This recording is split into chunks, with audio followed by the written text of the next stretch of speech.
within reach of my mother at church and slaps on. We're recording. Shout out, Tammy. Love you, Mom. We all had that Welcome moment. to Winter Garden Coffee and Collab, here with Justin Melton and Jackson Davis. Hello. Hello. Two parts of Key Worship. LifeBridge Church is turning into Key Church. Key Worship is a part of Key Church, yes? Yes. Yeah, so, guys, hi. The game we're playing today is, again, I like to bring this one back often. This is a favorite of mine, is the slappy hands.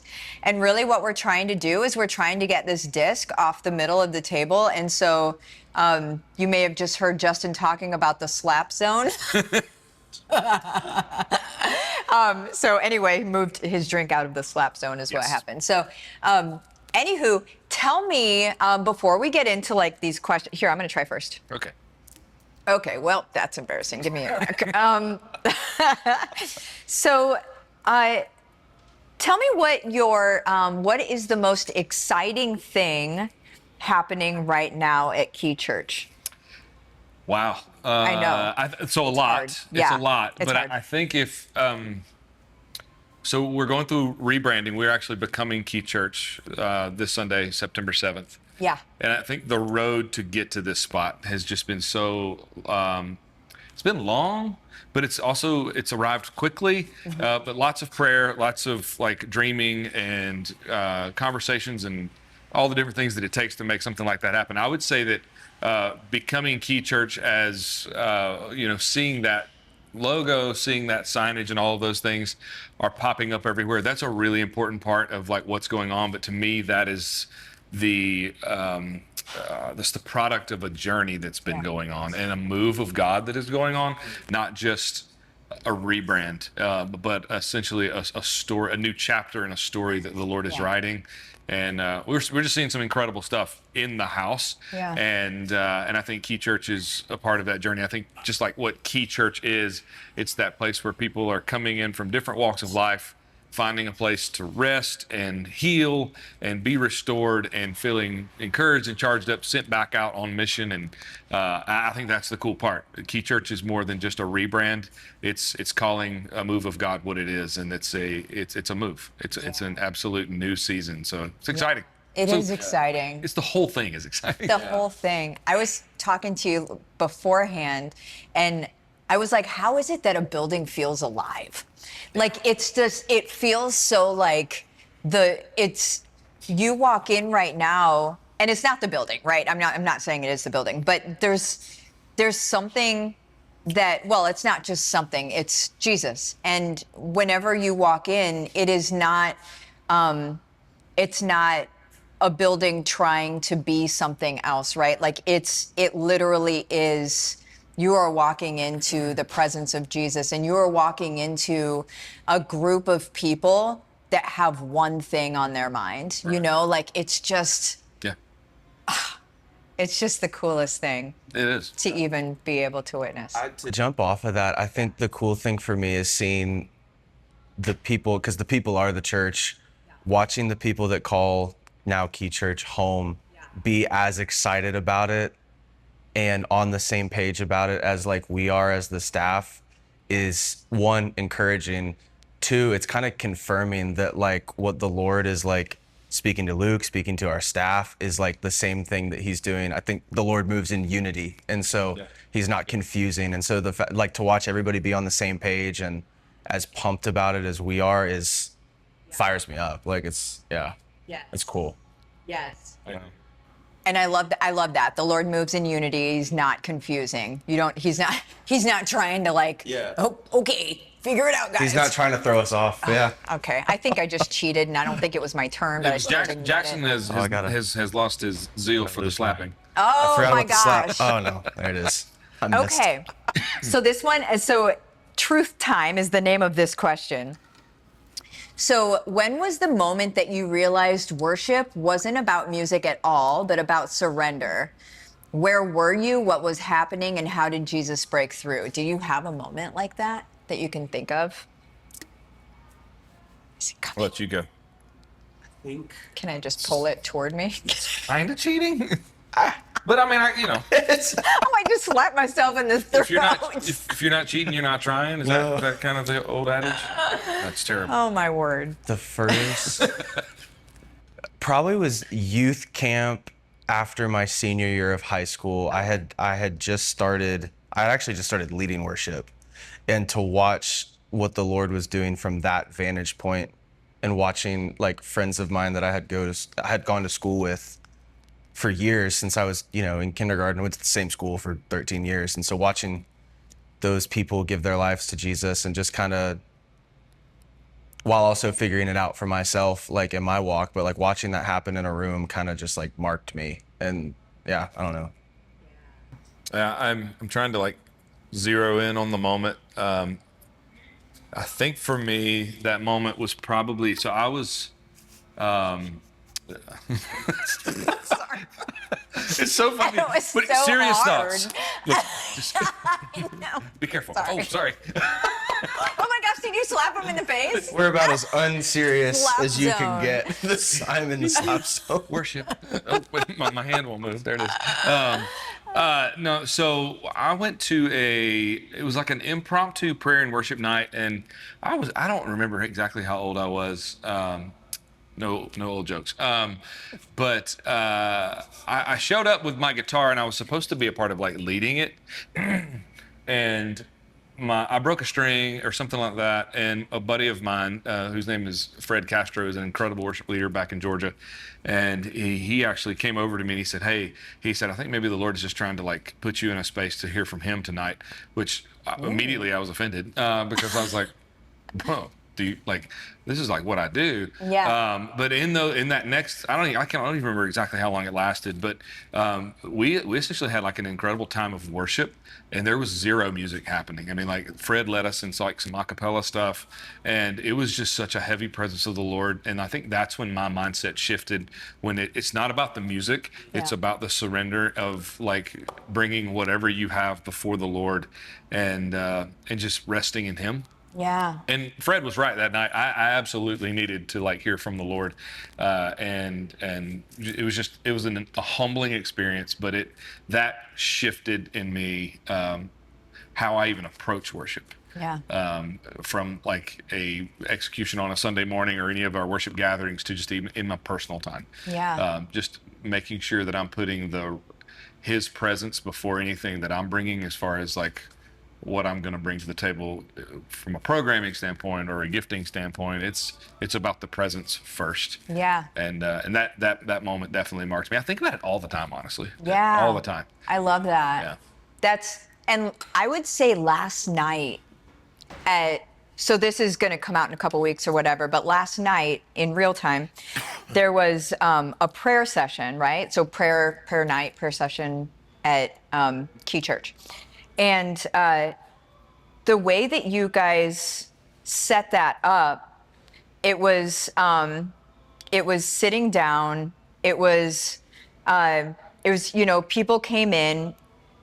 Sometimes on prayer nights, it's like getting into groups and praying, and there's sort of like this template. Last night was not templated. It was very in the moment, and it was very just going through different worship scenarios and different songs, and then just like, but not the entire song, right? It was just kind of like then going into moments of just music and then back into some songs and things like that. And it was amazing. And I was telling you guys before we started, everything happens before we start filming, sorry. But I was telling you guys before we started that Nora, my 10-year-old, and I prayed together at the end of the service, and that was one of the most special moments, because it's like you have. Sorry. It's what we're doing here. It was so special, and I'm That just was kidding. amazing for you. I'm trying to play this game. Oh my gosh. But it was so special because like we got to pray, and then she was talking about, I'm not going to give too many details, right? I don't know who's watching, but like she was talking about somebody that she comes into contact with, and then, usually she's like, maybe there's an annoyance or whatever. But last night she was she was praying, and in the prayer she was like, like, Jesus, I know, like, maybe she has a hard family life and things like that. And it was Nora just moving into a place of being prayerful about somebody that is usually a rough time on her, right? Like, it was just for us to understand that worship is all about just I mean, not that a 10-year-old has a ton of anger, but it was laying anger at Jesus' feet. Yeah. And it was just like, that's the stuff that it's not just singing hymns and songs and that sort of thing. Right. It's the heart posture of what's happening behind it, right? Absolutely. That was a long time to get that out. I think if I can add to the prayer night conversation, it was interesting. Jackson and I talked about this this morning before we even came over here. Yeah. So the prayer gatherings, we've had them in the past, and they've been incredibly special and a huge part of my wife and I's story. You know some of our story, obviously, and our journey through like infertility and the desire to have a kid. And I was actually standing in there last night, and Jackson, you brought this up this morning. Like, you were up there leading, and you know, I'm walking in with Jameson and my 2-year-old. And so God gave us a kid. That was great. Yeah. But those prayer gatherings, multiple times, we've been a part of those and had people pray for us in those. And in the midst of praying right before medical procedures that no one else knew was happening, and then the Lord gave us Jameson, and so we're super thankful for that. But I think that ties back to the worship aspect of those moments. I stood in that room last night in another prayer gathering with another posture of gratitude because of what I have already seen God do. Yes. In those prayer moments, and standing with some friends of ours who've had another journey with infertility, and they're standing there with their relatively newborn kid, and it's just so beautiful to see how worship and prayer and all of that stuff is just woven together, and we get to see God do just crazy cool stuff. Just crazy stuff. Not as crazy as this. But. Now, oh, you timed I almost it well. got it. And everything. No. Okay, rapid fire questions. Go for it. And this is for, oh my gosh. Okay, I almost hit you with it. One worship song lyric, and this is both of you need to answer, okay? So don't lean on each other's answers. You can't say ditto, you can't say same. One worship song lyric that still wrecks you. I already have mine. Oh. You go first. I got a thing. So this song, okay, so this is going to sound a little self-promoty. I don't care. I mean, there's a saying where I'm from. If I don't know if one of my guys I talked to, a mentor, he says this: "If one tooteth not their own horn, where then shall it be tooted?" So I like it. I like it. you can cut that out. But no, I would say this, a little self-promoty, but this lyric lives it lives in my mind right now. We had a Right Camp for Key Worship back in May. Mm-hmm. And we wrote with some incredible people from LA. I'm using it. From Were you going to take it? I thought about it. Nope. I went first. All these incredible writers, so thankful for all of them. But we were writing a song. We actually started talking about the Lord's Prayer because at Key Church, we've been in that collection. We just finished it about the Lord's Prayer. And we were discussing, like, what does prayer look like? And what does it look like to... We were talking about the Lord's Prayer, and then what does it look like when Paul says, pray without ceasing? It's living in that, like, lifestyle of that praying without ceasing lifestyle. Mm-hmm. And we started writing this song unreleased, but it will come out next year. That's what we're slating it for.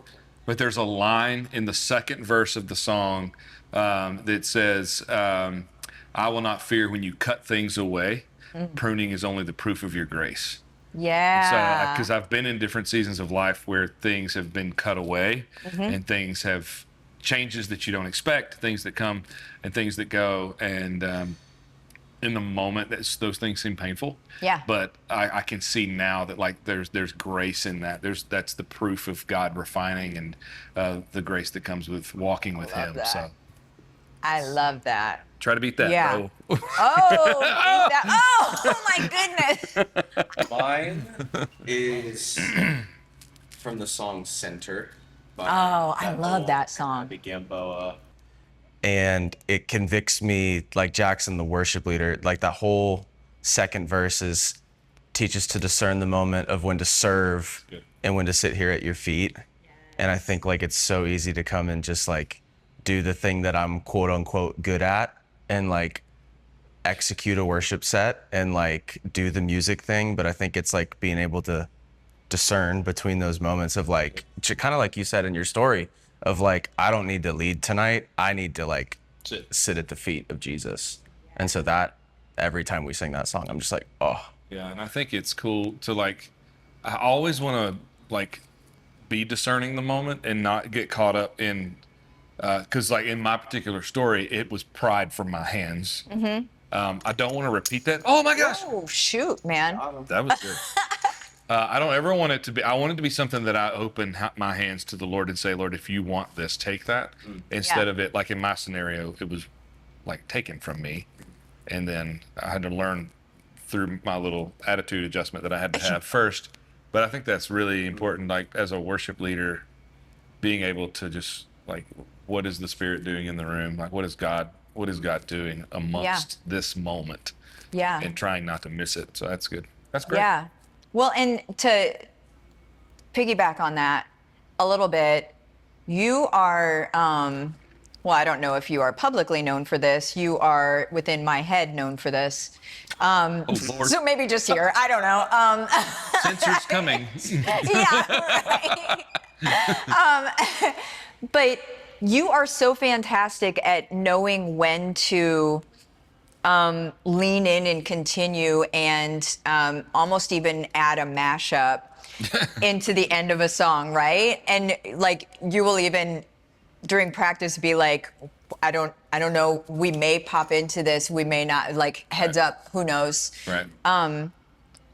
What is the thing in you, because I imagine it's a spiritual thing, but what is the thing in you where you're just like, okay, we're going? Yeah.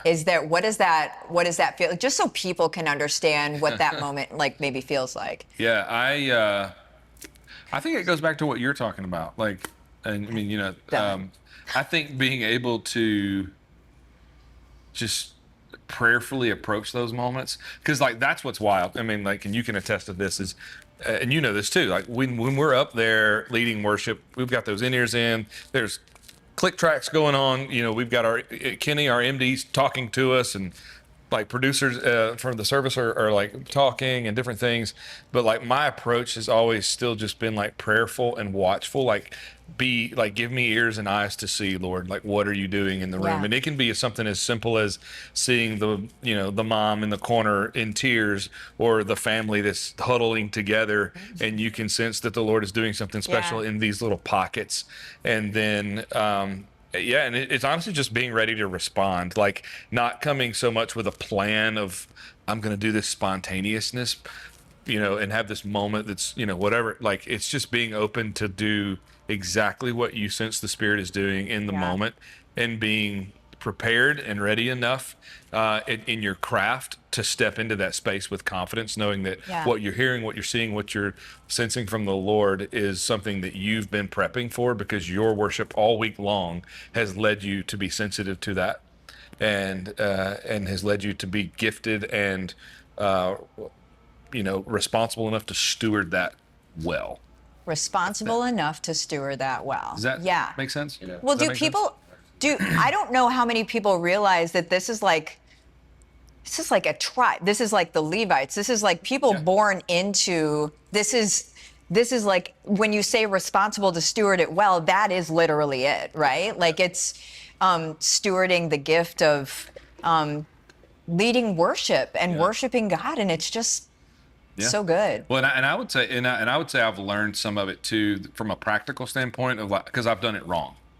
I've messed it up plenty of times, and I'm sure you can speak to that too. But like, I've done it enough out of impulse and by, wanting to like move something on that maybe wasn't even there. Pick it up.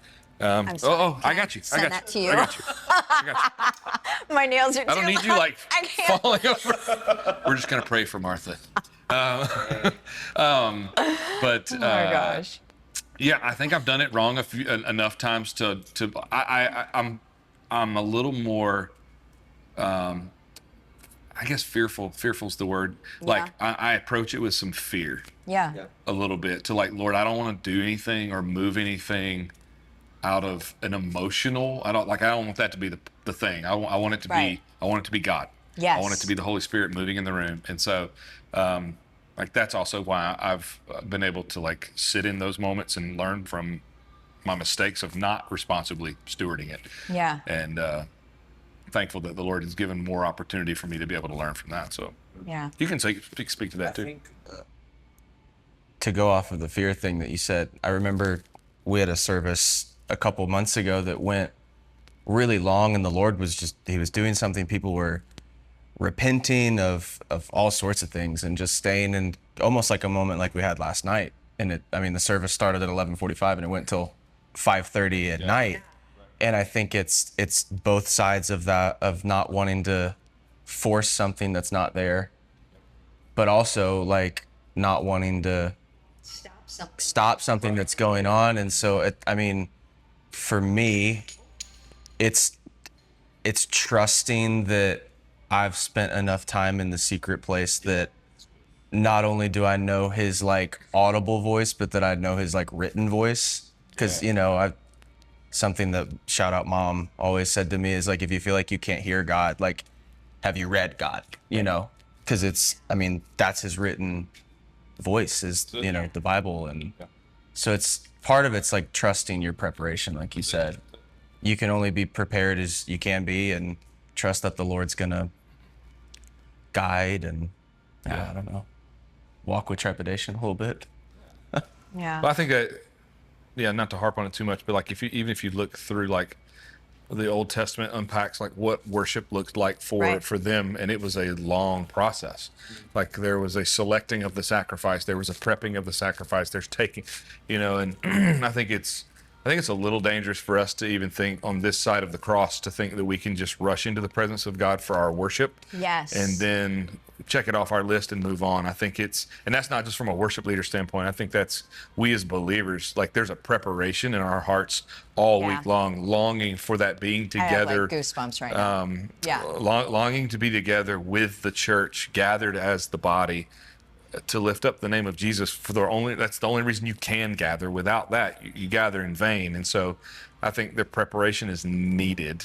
Yeah. If you're leading or if you're just participating, whatever that looks like, you prepare. Yeah. Because you're having intentional time of worship with the God of all creation. Like you don't just stumble into it. It's not this like low key. No, Yeah. it's not chill. Yeah, this is not chill. It's not slap this whatever thing. It's this thing. It's not. Sip and slap.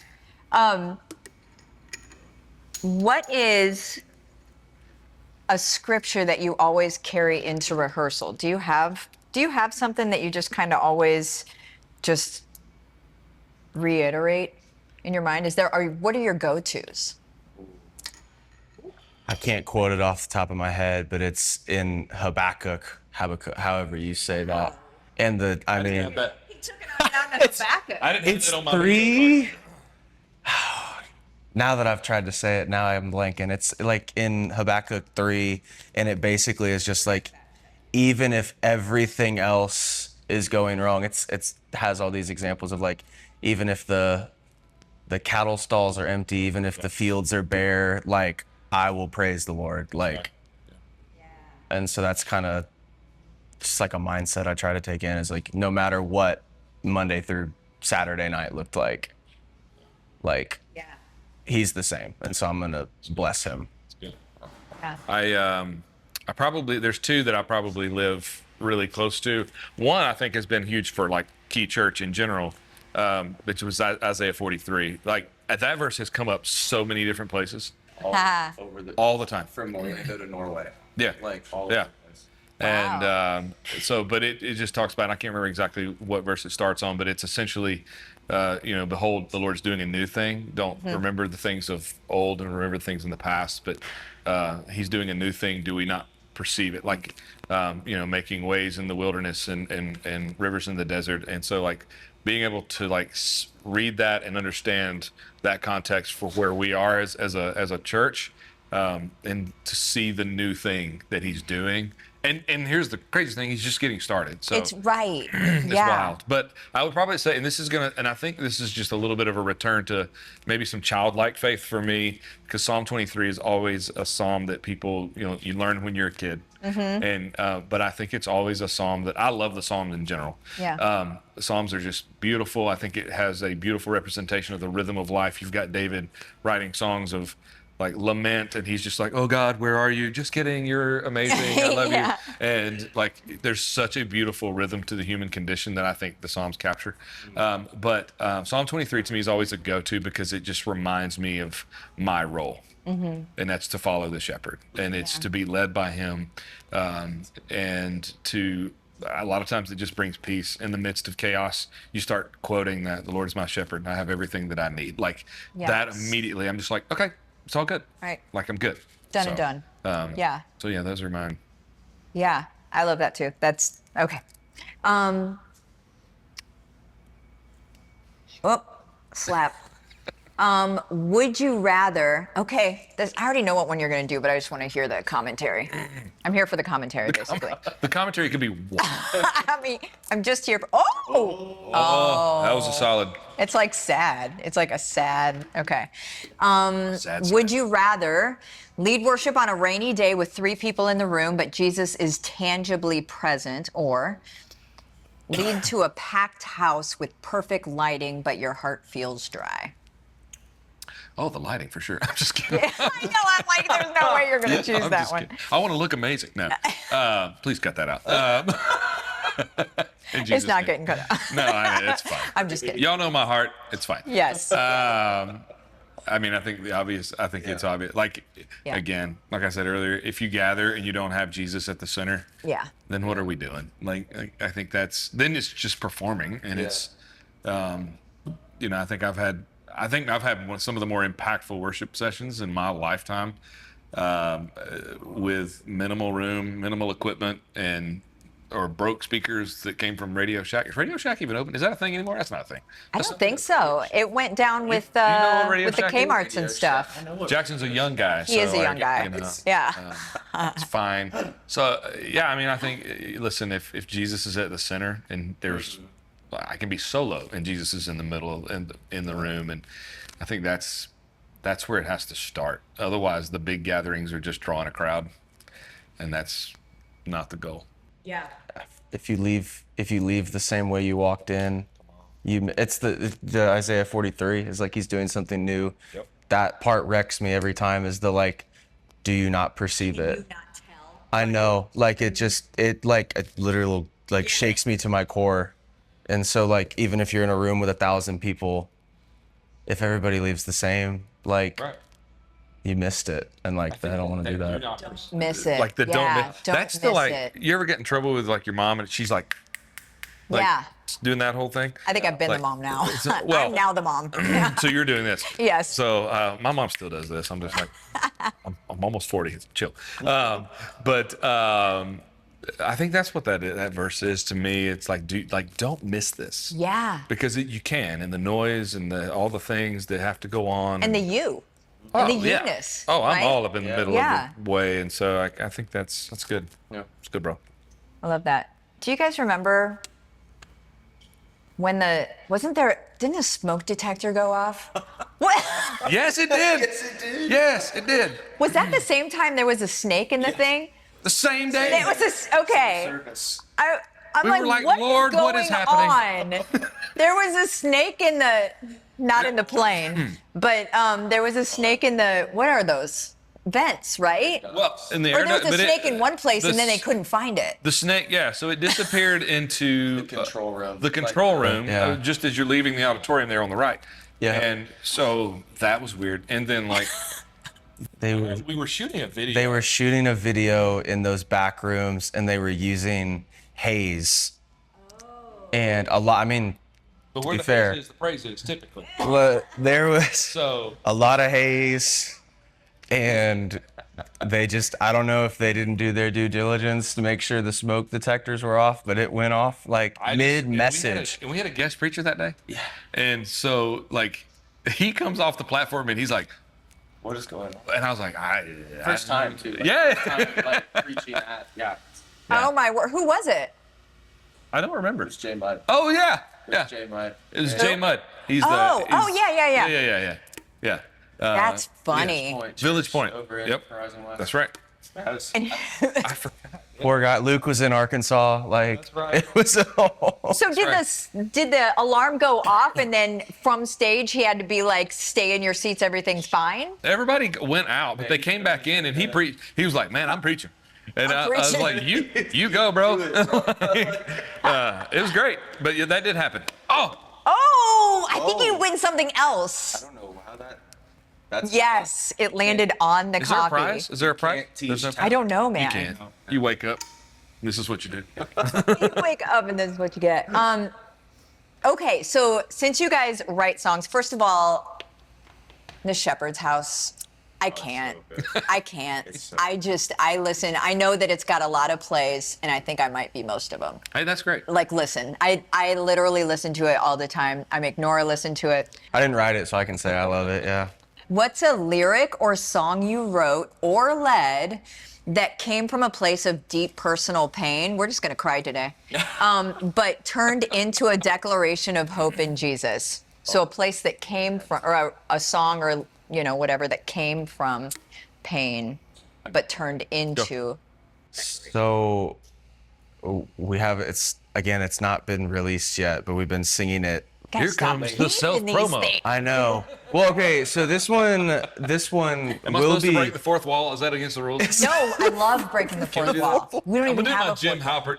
Halpert. Yes, do it. Yes. This That's the self-promo look. That's wild. So this song will actually release October 3rd worldwide, wherever you can get music. Oh my word! It's It called- totally happened. Even Pandora. That's true. It's called What a Friend, and we've been singing it. Oh, And yeah. when we All right. wrote it, it was me and a guy named John Stratton, a friend of ours named Chi-Chi. Shout out Chi-Chi. And then Luke. Yeah. And we were writing it, and we were writing what it means for, like, we say, like, what a friend we have in Jesus. Like, what does that mean? What separates him from our other friends? And Luke, because he can just spit bars like that, he was just like, Luke spitting bars. he goes, anyone means else? come up with great rhymes. Yeah. He's so he- literally a rapper. He is. He could be. Just with no rhythm. Sure. He More said. cold brew. He said anyone else would have let me go. And so we were just like, oh wow. And then as we moved through, how did he word it? I guess it's how it's in the song. I know me by my what's the line? I know me by my sin. You know me by. I know me by my sin. You know me by your grace. You call me by your good. name. And that was just like, we're just like four grown men just like in our feels in this writing room. And it's still, every time we sing it, I'm just reminded of, like, So good. to some level, like, how much of a piece of crap I can be. Yeah. And that, like, even still, like, he's faithful. He's my friend. Yes. He's my father. And so that, I mean, right now, that's the one for me that's doing it. It's really good. I don't know. That song is so good. We like it. It is really good. We like It it. is October good. 3rd. So is 3rd. Home. Home's good. Man, Home is that great. one was cool. Home is good. I don't know. For me, I think. I mean, Shepherd's House came from a really special place for me personally. I mean, I talked about Psalm 23 a few minutes ago, but Yeah. I think that's just. I think because that's a verse I go back to, I can live in that. I will dwell here. That bridge of that song, pretty consistently, just because I feel like that's a safe place. Yeah. That I can run to regardless of the situation. But there are several lyrics that we've written that I'm just absolutely in love with. I mean, another song. This is another shameless plug. Jim Halpert face. Jim Halpert face insert. The Final Say. We've been doing that at church as well. Which one? Final Say. Yeah. Okay. Yes. And just if it's not done yet, then he's not done yet. Yeah. Like that lyric has been something that my wife and I have held on to throughout lots of different seasons, including the one that we talked about earlier with just wanting to be a mom and dad. And like, we just believed that the Lord was going to meet us in that. Had so many people praying that same thing with us.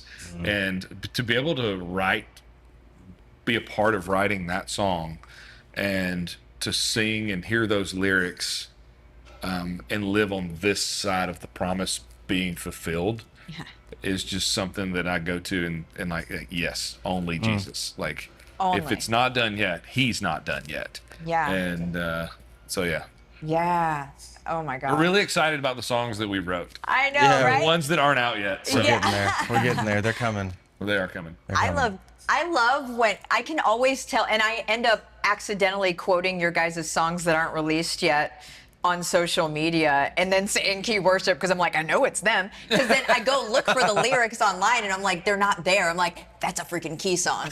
So, but then it doesn't exist yet. And so I can't imagine you guys scrambling in the background like, oh my gosh, some sort of dashboard of people saying, oh my gosh, she's talking about it in public. No, hey, listen, we love it. No, It's great. That just means the songs are doing what the Lord wants them to do. yeah. Exactly.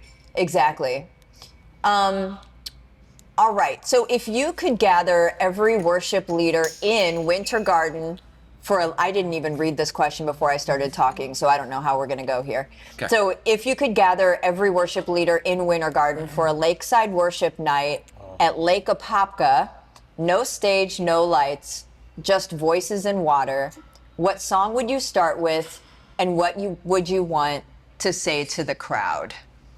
So all the worship leaders. I think I'd go old school and go like doxology. Probably. Ooh. Yeah. And just, I think there's something. I mean, I love all the new stuff, of course. I mean, like, Yeah. it's a lot of what we do, but I think there's a sacred place for things like the doxology. And some of the hymns that I grew up with have been so impactful. I think there's something special about when Yeah. the church can gather and sing things like that. So I would probably go doxology. Like, I think there'd be something really, really worshipful and meaningful to have all of those voices. And they're all worship leaders, so it's like having a giant choir. Yes. Singing praise God from whom all blessings flow. Come on. And letting that fill that space would be Because it'll just travel across water too. Yeah. Like it would just be like across the water and every gator and all the things. all the gators. Well, and you said it too, like having the church gather around that, like the capital C church in that Yeah. moment. If you've got a bunch of worship leaders from just like the Lord uniting the church. Maybe and we like should do that. speaking to that. We could. There you go. It happened here. This is Right the here. seed. Maybe Right we here, should. Right right now. here. This is the seed. That'd be a cool thing to do. It would be a cool thing That to would do. be a cool thing to do. Yeah. Yeah. Doxology. You guys, you popped the old rugged cross into a song once. It must have been a year or two ago, and it may have been Easterish. I don't know, but I heard. I think I could have sworn it was you guys, and I was like, "Shut up!" Because might have whenever been. it starts Maybe. to like break in, I'm like, "Oh, we're Probably. going here." Because usually it's like a tag at the end of something, Yeah. and I'm like, "Oh," or like, and I don't know if I say it wrong. Is it Agnus Dei? Agnus Dei. What is it? Agnus Dei. Agnus Dei. Close enough. Oh. Yeah. Agnes. Agnes? Agnes Day. I had a great aunt. Her name was Agnes. That's not a joke. For real, her name was Agnes. Oh my goodness. Where I grew up, names like that were normal. Agnes. I mean, Agnes. my name's Martha, right? So Oh, hi. yeah. Agnes is not too far. What's one thing that you think, and this is like let's get legit for a second. Oh, There it is. Speaking of legit, wow, I go. can't get it though. Said, can't What's teach one talent. thing? Thank you. What's one thing you think modern worship culture needs to relearn or unlearn so we can return to the feet of Jesus? ooh, Yeah, let's go ahead and let's just call it modern worship needs to learn or relearn or unlearn. or unlearn. Learn or unlearn. Relearn or unlearn. One of those. To not always make. Well, I guess there's a difference between like striving for excellence and striving for perfection.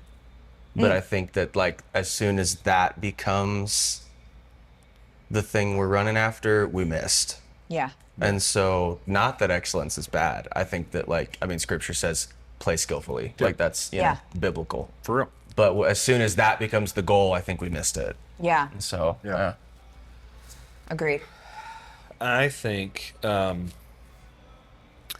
I think in the modern worship movement, I think maybe I think humility has taken a hit in a lot of areas. I think it can ease. I don't have anybody or any Yeah. team in mind when I say things You're like not that. spilling tea. Yeah. No, I just think I think the world is so entertainment driven, and it's so like people love to make superstars and kings out of people that have influence or have a platform. And I think, listen, if you have enough people tell you how great you are, you start to believe it. And I think there's a danger in that. And I think that part of the thing that is needs to be constantly in the minds of like modern worship leaders and movements and different things is like I can't remember exactly where the quote came from, but I know in a sermon we had a guest preacher come through, and he used this quote like water gathers at the lowest place. Yeah. And I think like that's where we need to find ourselves, because people can quickly elevate you, and you can start to walk in a little bit of an arrogance, and I know it because I've done it. And so I think if you consistently keep humility and that the mind of Christ being in that mindset, I think the Lord honors that and blesses that. And I think because the Lord brings influence, so he brings you to those spaces. Yeah. And so it's again back to that whole responsibly stewarding that. And so I think as quickly as he brings it and allows you to step into places, he can also take that away. Yeah. And I think walking in humility is a huge part of that. Yeah. So I would even say that needs to extend out to everybody and everything and doing all the But you were answering a question, but like for people that are watching, like that's God will walk you into scenarios for his glory. Yes, he will walk you into scenarios, and then whenever it starts to become your glory, he will exit you stage left. He will. And I think send somebody else there. 100%. And I think that's the danger, because worship is now an industry. There's an entertainment industry tied to the worship world. And I think that can be a beautiful thing, because it allows an unbelievable outlet for the gospel that can go across the world in the blink of a stream. So I think that you just have to handle that with care. Those are my thoughts. Agreed. Cool. What are you most, and then we'll wrap. What do you, we won't wrap, but we'll wrap. Oh my goodness. Oh, we're doing things. I had no idea that was coming. Surprised as you guys. Whoops. Oh my gosh. Oh, you did so good. That's the best one. Oh. Can't teach talent. 10 out of 10. I don't even do I just drop it like a mic? That's crazy. So what are you guys most excited for the next, let's say 12 months? So Quay Church is switching on Sunday. This will come out in a couple weeks. It'll be after that. And then what are you excited for like the next 12 months in, I don't know, in Quay? Let's just say in Quay. Okay. You go. I'm going to throw this in because I can't replicate that. I think that in 2025, I don't know. I think sitting where we are now, only a couple days away from Quay Church, we had a staff summit last week, and remembering last year's staff summit where Luke told us that we were going to become Quay Church. Literally a year ago now, to sit on this side of it and watch even just what's transpired in 2025 and where we believe that he can go. Even as far as the songs, we look at songs as missionaries. And so when we put out a song, it's by 0% for our clout. It's taking what God's doing in the house, the testimonies that are coming out of the house, and sharing that with the world. And to watch, we've done that. I think we will have released 5 songs by the end of 2025. And just to watch kind of people's response to it, and just kind of taking, I think the Lord does something specific in every church. And so only we can write about the things that God's doing in this house. I love that. And just seeing that continue next year just fires me up, and I'm excited about it. And it's been a lot of fun. I never saw it from that perspective before. I'm glad that you said that. Two things. Two things. Okay. A1, A2, Welcome to the inside of my brain. is that you said we look at songs like Missionaries. I love that. And then also, I never took the perspective of you writing stories from inside the house. I was like, these are just amazing words, and this is just I love the conveyance of like what's happening. But I never realized, I never did that. I never connected those two. I'm really glad you said that. No, that's yeah. I would have probably said some of the same stuff. I think it's just so encouraging to see what God has done in 2025, and even before that, like the road to get to where we are. Like it's happened in such a way to where like no person can take credit for it. You know, Pastor Luke has said this from the platform in a sermon. He was asked about a growth strategy, and he was like, "I don't have one." And he was like, "My only response was like Jesus, period." And so I think to see what that has, how that has unfolded, is a beautiful, chaotic thing to be a part of. I think more of that in 26.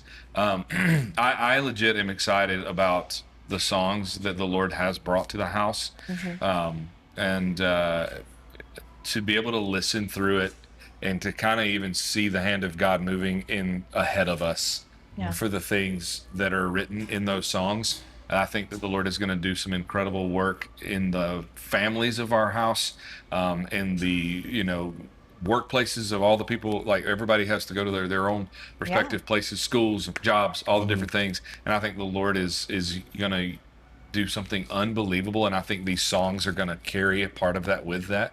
And to be able to see how all of that stuff works together is just it's remarkable. Yeah, it really, really is, and it's humbling to be a part of. Coming from where I come from, it's like I love my hometown, but like I never in a million years thought that I would be a part of something like what God is doing here. And so I'm just super, super thankful and expectant. And I believe we're going to see radical salvation. I think we're going to see families restored, marriages restored. I think we're going to see addiction broken. I think we're going to see God heal. I think we're going to see more than just a gathering of people on a weekly basis. I think we're going to see Orlando and beyond changed because of what God wants to do here at Quay Church. And I'm just stoked to be a part of it. yeah, Super stoked. Stoked to be a part of it. Just glad to be here. Boom. Yeah. Happy to be here. Yep. Love it. Fourth wall. Come be a part. Come be a part. Well, thank you guys. I think I won the game. So You did win the Thank game. you for coming and letting me win my game. This has been fun. Come back after, I don't know, a bit. Yeah. Come back after a bit, and let's have more chats and slappy hands. This was great. Awesome. Thank you. Thank you. Thank you. See you guys later.